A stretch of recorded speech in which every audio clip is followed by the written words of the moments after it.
They call me Squirrel.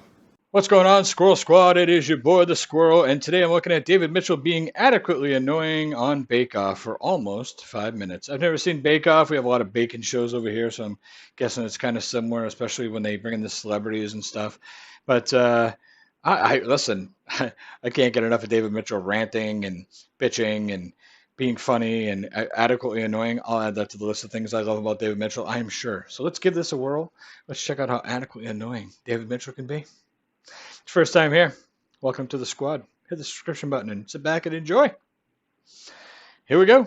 This week's comic relief bakers are award-winning comedian and writer David Mitchell. What can go wrong? I'm very nervous. The thought that it's for Mary and Paul doesn't help, because I suspect that they're, frankly, fussy eaters. I suspect that's exactly the sort of thing that Mary and Paul will claim not to particularly like. Delicious quail's egg shell. My technique is to copy Sarah, and then, because I think she knows how to cook things. You're putting raw onion in, raw meat. You want all of that cooked through. Yeah. I am, by the way, eavesdropping on That this. is not. See what the first instruction is? Please do not confer with the other bakers. So I have a David Mitchell running commentary going on behind me. It's like having Radio 4 on in the kitchen. I need 60 grams of lard. About that much lard. 100 millilitres of water, it says. Oh boy. Okay. 1 teaspoon of salt. Bit much. Why do you have to sift it? Why can't you just put it in normally? Have I chosen the wrong sieve? I didn't come into this thinking, oh, the sieving will be a nightmare. For the record, I've always said the same thing. Like, why do you have to sift flour? Seriously. Like, if you got good flour and it's not all clumpy and shitty, why you got to sift it? You know, I thought difficult things in cooking were like when you flambe stuff. Not when, no, sieving something into a bowl, you'll wish you were dead.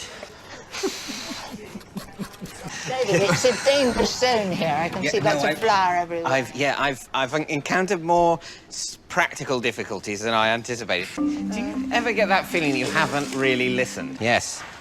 This was the cake I made for my wife and was deemed edible. What's the filling then? I'm going to put a bit of Deemed jam, Right. which I'm going to attempt to make.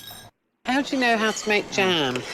I don't, do I? Look, that's not jam. That's strawberries and goo. Well, what I would say is, like, keep boiling it, and then it might be like jam. Might be more like jam. Point in the next week. I like how this lady dyed her hair to match her dress. Yeah. He really has no idea what he's doing, which is the best. These are the best celebrities to watch on these cooking shows, are the ones that are the furthest from the kitchen most of the time. They're the best ones. I would say that is not jam. I've got a little bit of squirty raspberry jam in Strawberry there. compote. Will it keep you going? That would be Not allowed. Of course. I think they might taste okay. It actually tastes delicious. Well, good. It just looks hideous. Thank you very much. Better get on with it. Make pork pies, you're joking, that's what factories are for. That's the sort of traditional male way to cook, isn't it? To have the one thing and to make a massive hullabaloo about it. I'm doing my pork pie today, so having everyone standing by with ingredients. You get reasonable pastry on a pork pie, don't you? And I suspect the thickness should be uniform. Quite soon, I would need to get my pies in the oven, if not about 10 minutes ago. Okay, it's going in. Get them in, get them in. I know. I'm not sure who this woman is, but I feel for her. I feel for her having to put up with this jackass. Quick, right. Have I got time to start again? I put them in as soon as I could. And I don't plan to take them out any earlier than I have to. Look at that! Pie! It's the second day in the tent, and the comic relief bakers are raring to crack on. You know, it's funny that, you know, for a guy who complains a lot, those little pies look pretty damn good. And they said the cake tasted good. What's the next stage out of the bowl? I'm going to colour it, pour it out onto that, in the oven, pray. I've sensed waves of disapproval about my choice of the metallic as something for a food to look like. The gunmetal grey of interstellar travel. What could be more delicious? I think you sort of get to the point where you lift it up and it's like, oh, I'm going to be a mountain. Oh, no, I'm not. I'm destroyed. Keep my wine topped up. Is he talking about meringue peaks? I think that's what he's talking about.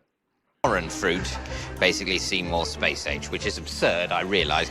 How on earth do you cut a mango? Should have peeled that kiwi first, I think. Oh, and now I've seen a single magpie. Oh, it's perfect. They should have got a qualified charlatan, but no. How do you know if they're done? Are they done? Can't tell. No X-ray vision. I mean, they look like meringues, don't they?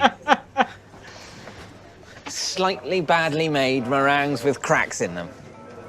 Oh, it's gone massively tall. May have to dismantle the whole kitchen to get it out. Look at that. That's terrible. Obviously, it does look. Horrible. It does look. Disgusting. It looks like shit, David. Yeah. That's bubbling a bit. You keep. Oh, Lord. Oh, Lord. Oh, no. Oh, dear. But this happens at the very best hotels. The pastry chef has to pick bits of burnt stuff out of the meringue. It's a rocket. Well done, David. Yeah, I can't believe it. And I would say, why not try baking? I think that's good advice. Well done, everyone. Particularly me. That's the end of it. I don't know. I love this dude. I want to hang out with him. I want to drink beers with him, smoke doobies with him, whatever. I just want to hang out with him. He's absolutely hilarious, and I'll take him bitching, moaning, whining, complaining all day. All day I'll take that from him. At least he adds something to a cooking show. You know, cooking shows are okay. You know, they're okay if you learn how to cook. My wife, when I met my wife, she couldn't cook very well. And she admittedly was like, I can't cook very well, but I want to learn. And my wife started watching cooking shows on TV. Let me tell you something right now. Nobody holds a candle to my wife in the kitchen. There's a lot of people that are just as good as my wife, but she's amazing now. She's great. She can just look and go, I got these ingredients. Screw it. I'll make this, you know. And that's what she wanted to be at, you know, as a mom and a wife. And she accomplished that. Self-taught by watching shows. Luckily, she didn't watch any shows with David Mitchell on them. Because dinner would be a lot different if she did. Anyways, this was adequately annoying, David. I hope you enjoyed it. I enjoyed it. I'll catch you guys soon. Be good, all right? Squirrel out.